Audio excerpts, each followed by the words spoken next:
Worthy ones, be patient with your process. See, a lot of us, we want to start a dream. And when we start that dream, we find out things are a lot harder than we thought. We have setbacks, and many of us get so frustrated with our process, we just give up. And when you give up because the process is too tough, the things are not going the way you want, what you're saying to yourself is this dream is not worth it. I'm not going to keep going forward. And when you have that type of attitude, your dream will die and will never be realized in your life. What's up, it's Gene. This word to be great. We have to be mindful that whatever it is we're trying to accomplish in life, we're going to have a process. As a matter of fact, there's a guy by the name of, let me write this, I got it written down. His name is Pitt Hen, and he said that when you feel how depressingly and slowly you climb, it's well to remember that things take time.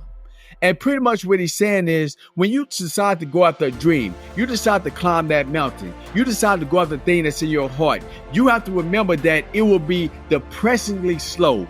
It will take time. And what he's talking about is the process. You see, I remember when I first started speaking, right? And I didn't know how to do a 1-hour keynote speech. And I was so frustrated because I was thinking to myself, how in the world do you take a speech in from 5 minutes all the way to an hour? And because I didn't know this, I decided to hire a speech coach, which was a professional speaker. And I would never forget when we first had our first call. He said, hey, Gene, if you really want to learn how to do a keynote speech, you have to commit to the process of developing one. It's going to be hard. It's going to be tough. Are you willing to commit to this? And I said, yes.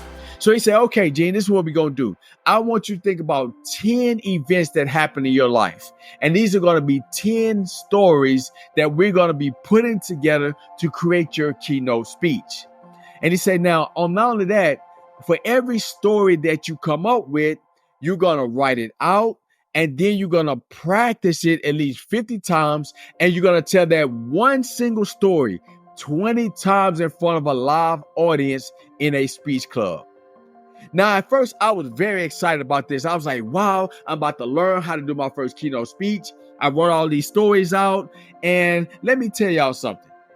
When you're doing the same story over and over again, it becomes redundant. So I started out the first story of the 10.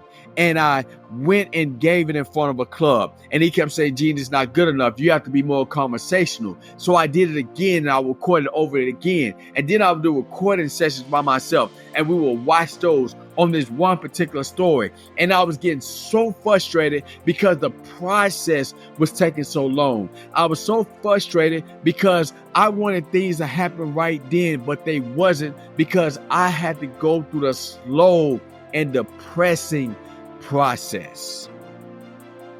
So month after month, I will work on stories. I will work on one story for about a month and a half, maybe 2 months. Then I'll move over to the next story for 2 months. I will practice it hundreds of times. I would do it 20 times in front of the speech club.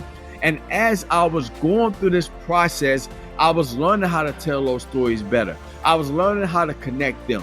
And about 2 years later, I finally had the framework of writing my first hour keynote speech.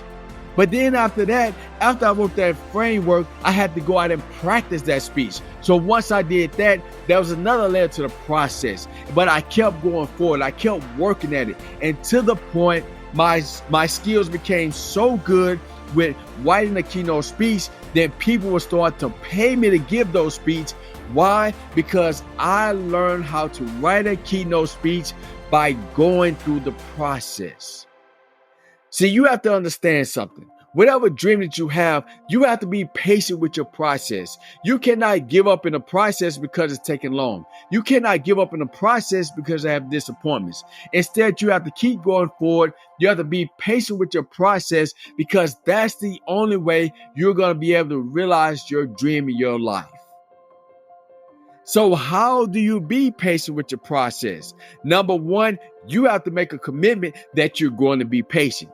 You see, I'm glad that my speech coach asked me, was I willing to commit to the process? Was I willing to go through the hard work of creating that keynote speech. And I made that commitment up front. Because if you don't have a commitment to the thing that you say you want, there's no way you're going to survive the process. You're going to quit the first time things get hard or you have a major setback. So the first thing you must do, you have to commit to the process. Now, the second thing I encourage you to do is something that I did. You write down your commitment to that process and you tape it all over the place. You tape it in the restroom, you tape it on the wall. So when you see it in the morning, you tape it in your car. You want to remind yourself every day of the commitment to that process, because by having reminders of when you want to give up, when you want to quit, you will always see that sign around that says that you are committed to your process.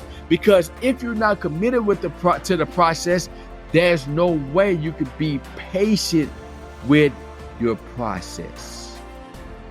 You will have some days when you wake up and you ask yourself, is it worth it? You will have moments you want to just give up. You will have times that toxic people may say things to you that can be discouraging. But despite all of that, you have to be patient with your process, because that's the only way you're going to realize that dream that's in your heart.